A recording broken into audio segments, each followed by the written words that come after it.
folks? We are back. Breakdown Boys Wade Sensei. Oos. Straight out of a Nerf war at the dojo, he comes in tonight. It was crazy, dude. Like 40 kids, just no mercy. Just Said you got lit up everywhere. too, huh? I got lit up pretty bad. I got hit everywhere. And I'm not going to lie. I was like, you know what? Bang, bang, bang. Point blank. Clapping back. Going crazy. Like, you better listen to me. You know? Some of the kids are going crazy. I'm, stop shooting. Next thing you know, bam, getting hit in the ear, getting hit everywhere, bro. They were not playing. Artists, I give them too much. They get confident, and then, Yep, that's what it is. They were taking out all those lessons on you. But speaking about a man that's about to give out some lessons, or potentially we're going to see an upset here. I don't know, Sensei, but we have to talk about the lessons we will learn from the upcoming, I don't think it's co-main event, but it probably should be. Co-main should be on the Misfits 007 card. Salt Papi versus Anthony Pretty Boy Taylor. Let's talk about it, brother. Yeah, man. Salt Papi coming off the win against Bruckner. Your boy Josh Bruck. Josh Bruck. Had both the ankles healed up and then just, Man, just met the wrong person, wrong place, wrong time. Actually. But it's dope because, Salt Papi's in this tough position where he can't get any fights, right? No one wants to fight him, right? He got Andy Worski, and then, he starched Bruck, who was supposed to be the boogeyman. Yep. And then everyone's like, he goes straight to, KSI and Jake Paul, right? So now he's fighting his, stable mate with Happy Punch. Oh, that's right. That's right. With Pretty Boy. Right? Now, we do, just for the people at home that maybe forgot about this, we have to go back and watch a little bit of this fight, man. We have to go back and watch what Salt Papi did to Josh Bruckner because, Sensei, this is a massive step up for him. Massive, right? You just talked about it. Andy Worski, Halal Ham. These are people that did not belong in the ring with Salt Papi. Probably the biggest jump out of any influencer. Well, then he steps up to Josh Bruckner. Yep. Big time step up. That's the biggest jump in opponents. Andy Worski to Josh Bruckner. I can't think of anybody else. Now, do you think if they fight 9 times or 10 times, does that, the way that happened, the way he put Josh down, does that happen 9 times out of 10, or is it one of those nights where he just had the night of his life and caught Josh with the left hand, or is that just the tip of the iceberg with Papi? Could we see more? No, I think it happens more times than it doesn't. Yeah. Because I think Salt is just stylistically tough for Bruck, but I think Bruck was a little flat that day. Yeah. Right, if they fought multiple times, but if it's just you saying out of 10, if they just fought for the first time each time, more times than not, over 5 times, Papi gets him out of there just because the speed, the twitchiness, and Bruck is a little, methodical. Even if he is more active, he's bound to run into something. I just think the willingness of Papi to throw separates him in this scene, right? Like we see guys like Slim who will sit down and throw shots. But you combine what Slim does with the accuracy and power of Salt Papi and the twitchy kind of reactions. And he's one of the only guys that will sit down in the firefight and throw straight punches. A lot of guys throw loops. Very selective. Yeah, Papi's very selective. And when he wants to throw, he wants to hurt you. Yeah, like these shots that we're seeing on screen now, that's a mean, hurtful shot, bro. Yeah, he's throwing to do damage. He's not just trying to score, land punches. Luckily, Josh is able to catch him in the in-between with his backhand and kind of catch him in the shoulder to shorten that up. But he's committed. That's devastating if it lands, right? And he even runs under this one, lands a little bit of a banger over the top there. It's just, I don't know what he's got in that left hand, man, but it's something deadly. You know what I mean? Like, there's got to be some crazy and he's power always there. looking for it. He's right there. Yeah. This is what most influencers can't do. He walks into range, and he's standing right on the edge of range, and he's looking for the big shot, but he's still cool, calm, collective. He's able to do everything else. He's not just going to duck and chuck. He's still able to hand fight. He's still able to throw feints. He's still able to, make reads while he's looking for that shot, which you don't see guys doing. You know what he is? Punch. Guys don't do that, man. He's a offensive counterpuncher. That's what he is. He's a forward walking counterpuncher. We're going to put some heavy praise on him by saying this, but he's the influencer boxing version of Conor McGregor to a degree. Right. Will pressure you with his footwork and a lot of smoke, but make trying to you get do you a to lot. throw so we make can you do a lot. counter-heavy. Exactly. So Yeah, he's doing yeah. all the big bravado movements and hand fighting and talking and taunting. All of it is to get you to throw, so he can come over the top with something, right? So that's the big thing. Like, look at that, man. Oh yeah, he's feeling it too. He's committed to those punches. Boom, slap, and he's coming right behind that one too. And he's just, I mean, the difference, and this is not a shot at Deji, but the difference in his lead hook left hand and Deji's lead hook left hand is night and day. Oh yeah, I mean, also look how there was no wasted time in between from when he wanted to counter. No. As soon as Josh gave him something, he was gone. Right, as soon as Josh just twitched with that lead hand. And you know what? Another thing too, he doesn't overthrow. Right, boom, boom, boom, and he's back. Yeah, Josh is just out of the way, but he knows. Yeah, boy, if I connect with that, it's lights out. Yeah, and he knows he's getting closer too, and that was obviously, you know, we go to the leading, or I guess we lead up to the ending sequence here, and that was kind of the name of the game. And he took a big shot in this fight as well, right? And that's something we're going to talk about with Anthony Taylor. We're doing a lot of praise here for Salt Papi, but as we watch this ending sequence, Sensei, you see him just looking for it, just kind of waiting.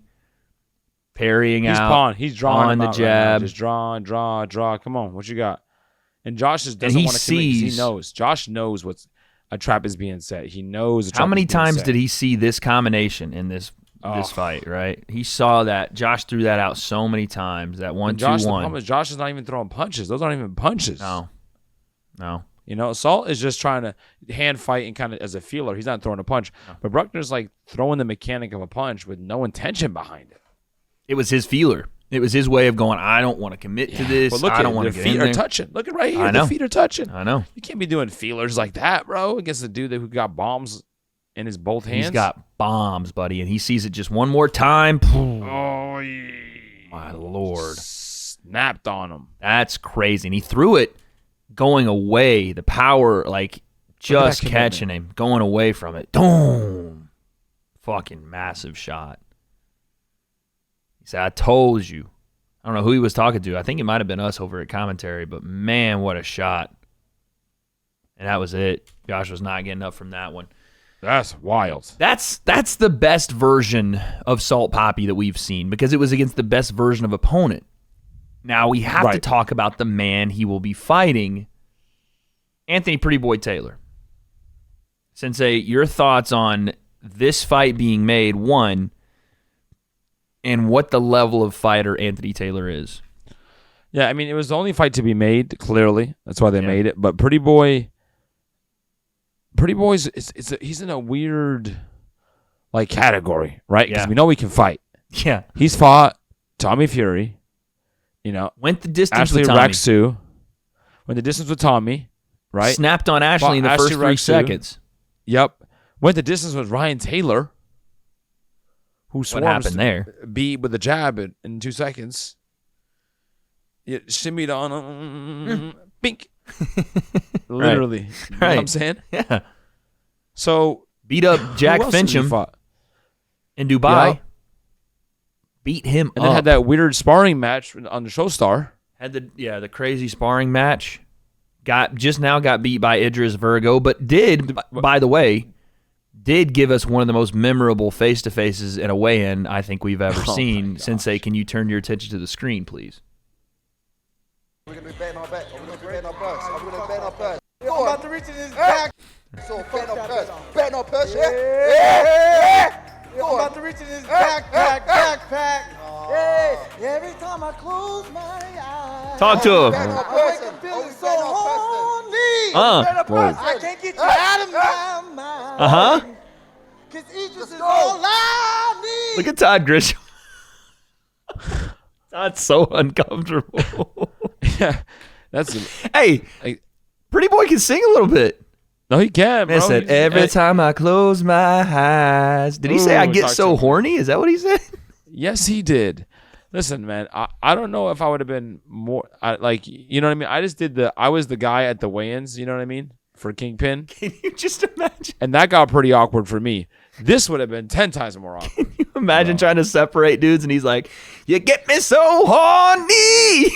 And then my voice, I would be like my face, what do I do there? I'd be like, oh my God. But that was happening. But that's something that you're going to, listen, obviously, Idris Virgo looks like the modern day Creed, but he put the beats on Anthony in that fight. He put the beats on him. Did Anthony go the distance, though? He went the distance. He's hard to stop, man. He's hard to stop.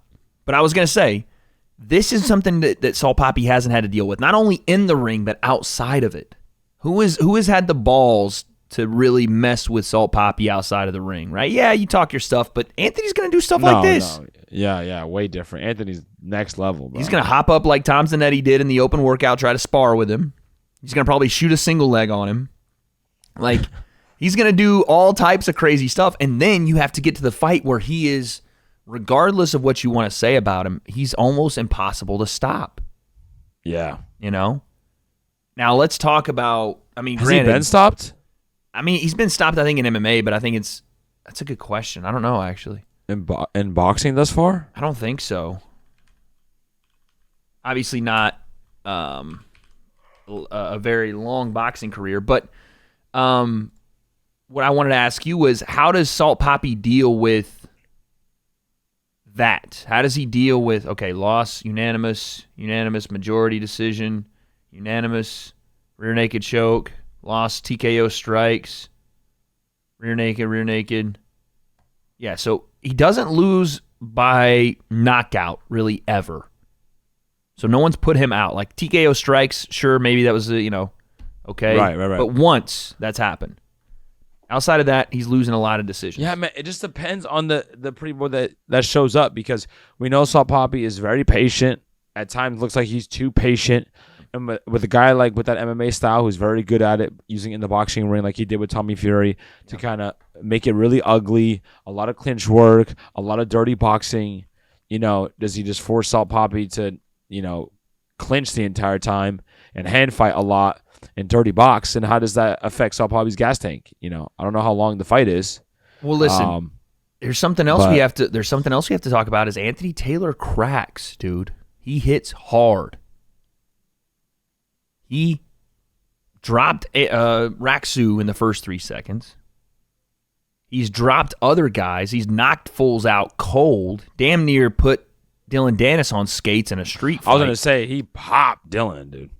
This is not someone that's, like, again, I know in camp and in sparring, Salt Papi's been hit, but this is a guy that's going to really, like, in 10-ounce gloves can hurt him more so, and will go to try to, more so than Josh did.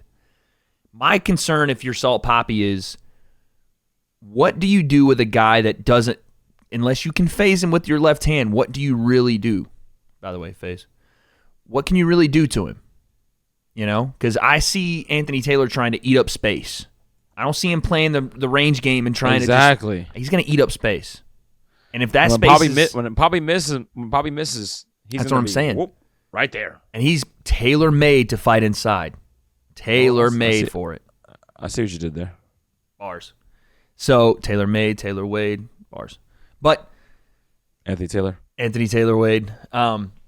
People don't know that's the Govey, actually. I shouldn't give that out. But that is the issue that you run into with Pretty Boys is you get some of these fights where he's very lethargic and, kind of just there not to lose versus there to win. But again, it's against higher level guys.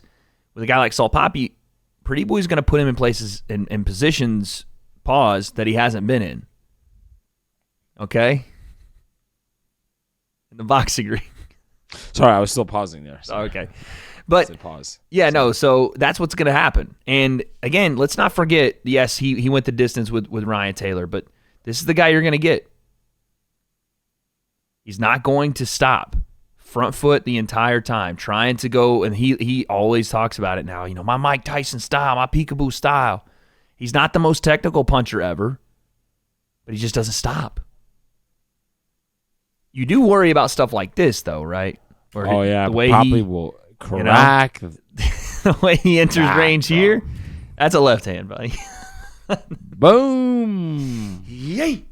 Right? And if you are, I guess, picking this fight, and we will do our final predictions on fight week, but if you're looking at this, how do you see it going? Like, do you see Papi being able to catch in between, or is that more of a wishful thinking type of thing? Like, yeah, if he can do it, or is that more so, I will really do think it? he can do it, because what Anthony Taylor does is that really experienced guys could eat him up because he just enters range, but there's not sometimes a lot of rhyme and reason to it. He just enters in with like head movement and punches like there. He's just throwing combinations, but it's not very methodical. It's not like he's looking for stuff. He does a very good job though of changing angles and levels, and giving so much variety.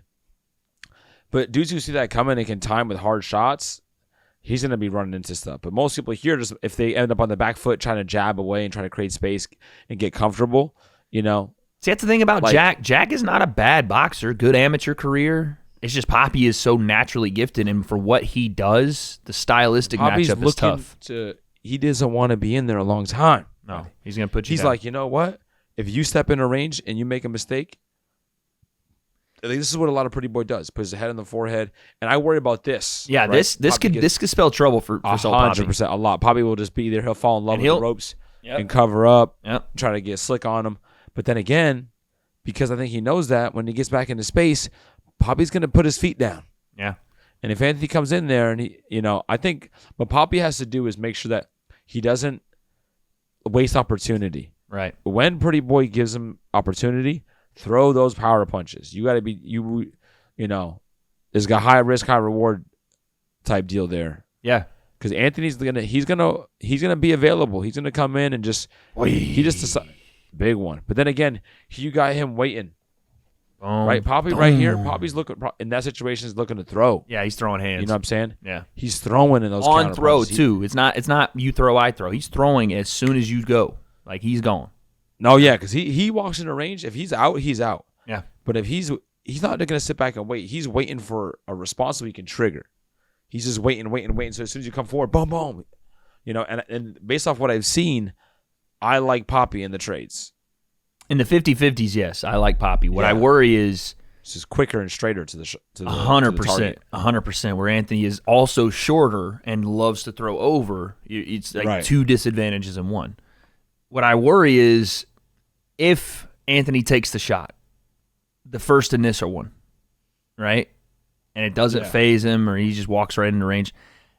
If that is the case and he's able to take some of these shots and get to where he wants to get to, does Papi, like you said, he wants to get out of there quick? What's the gas tank look like? Yeah, that's going to be tough because literally what we're looking at right here is what Pretty Boy can just do all night, day. All night, and ground out an ugly decision, which again, by the way, it is what it is. It's a fight. Win at all cost, right? So if you're Pretty Boy, fuck all that, I'm going to knock this guy out in the middle and play and counterpunch with him. Do what he can't do or do what you assume he can't do. Right, Papi might even crack him, but he's pretty slick with his Philly shell and against the ropes. He might crack him with his back against the ropes, man. He can, and that's what makes this fight so interesting is the little in betweens. Is Papi good enough yet?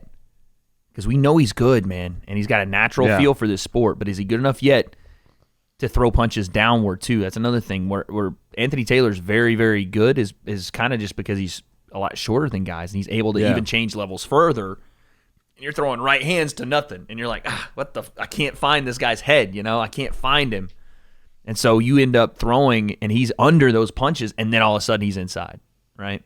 Yeah. So, I don't know, man. I mean, listen, it'll be Saul Papi's toughest test to date, but did you hear this?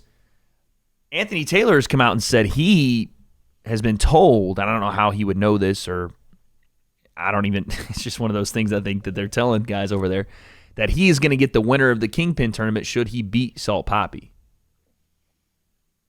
I don't know how he would know that or who is telling him that, because how would they know and or it's just one of those things like, I don't know. But what would you like to see Anthony Taylor do should he beat Salt Papi?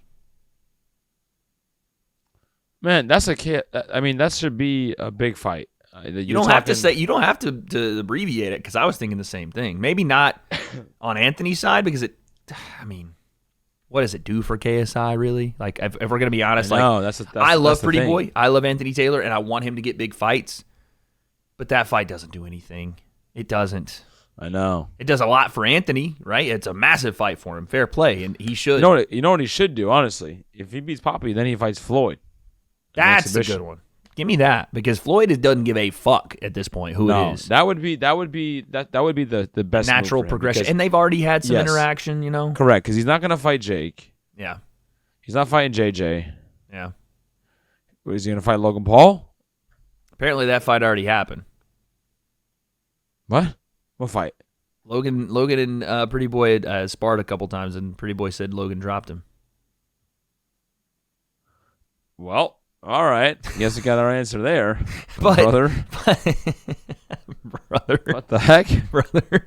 But Pretty Boy did say he wanted his get back on that one, so maybe, I don't know. But I think the Floyd answer is correct. Here's the other question, and again, we're not going to do predictions today. We'll get to it in another video, but we'll leave off with this. If Salt Papi beats Anthony Taylor, can we finally stop the charade and finally give this man his due and say, you know what?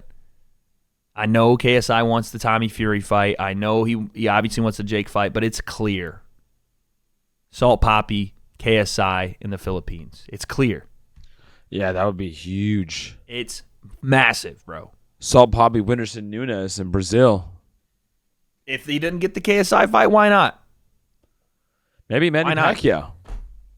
In an exhibition, yeah, but I want the emotion, I want that big fight feel, because you get it back and it's like, okay, this is like, okay, shake hands, it's very respectful. Fuck all that, bro. I want to see who's the top dog in this shit. Maybe Salt Papi and Floyd too.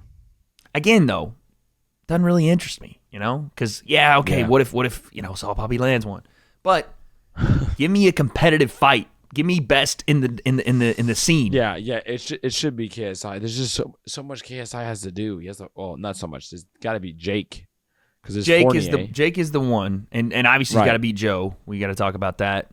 But yep, it just feels like a natural progression. Like Joe, okay, I get it. Side quest, pro boxer, but it was always supposed to be. But Salt Papi. Papi in the winner and Kingpin would be fire. Okay, yeah, I'm fine with that. Either way, it needs to be I take him back to the Philippines and sell out a whatever size arena. Yeah. And do that. I just think KSI, because it just makes sense, because if you're trying to build Misfits, right? This has been the message from everybody over there. We're trying to build Misfits. We're trying to build Misfits. That's how you do it, bro. That's 100%. That is how you do it. And granted, you're going to give up one of the golden geese there, right? But it doesn't have to be right now. KSI's got stuff. Just keep that in mind. KSI, Salt Papi, down December if you can't do Jake. When it's two top guys like that, you don't really give it up completely, because you see this even in the UFC where you have two guys who are clear the number one, number two. You can do the rematch, bro.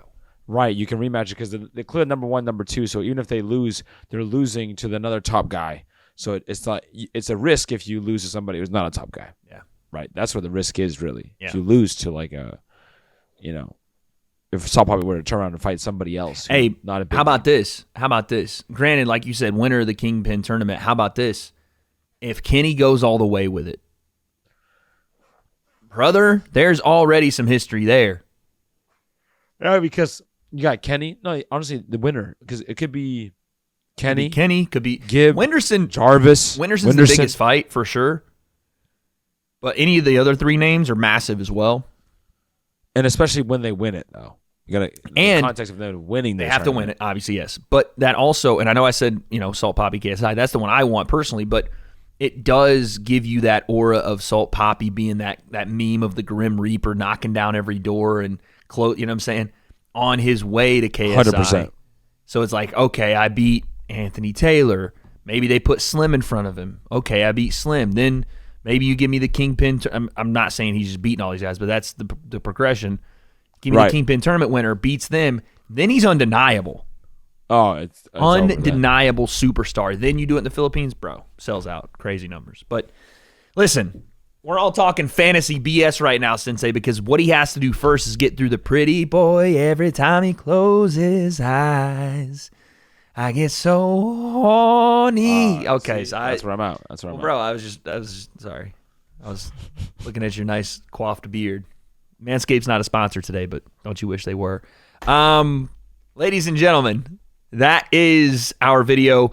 Let us know in the comments below. What do you think happens in this fight? Is it truly a matter of landing that left hand for Salt Papi, or Anthony Taylor, pretty boy, doing his peekaboo style, working his way in, getting inside, and trying to work the body to a decision. We don't have the answers on who wins or how, but on May 13th, Misfits number 7. Guess we'll find out. I can't take no loss. I don't even know what it costs.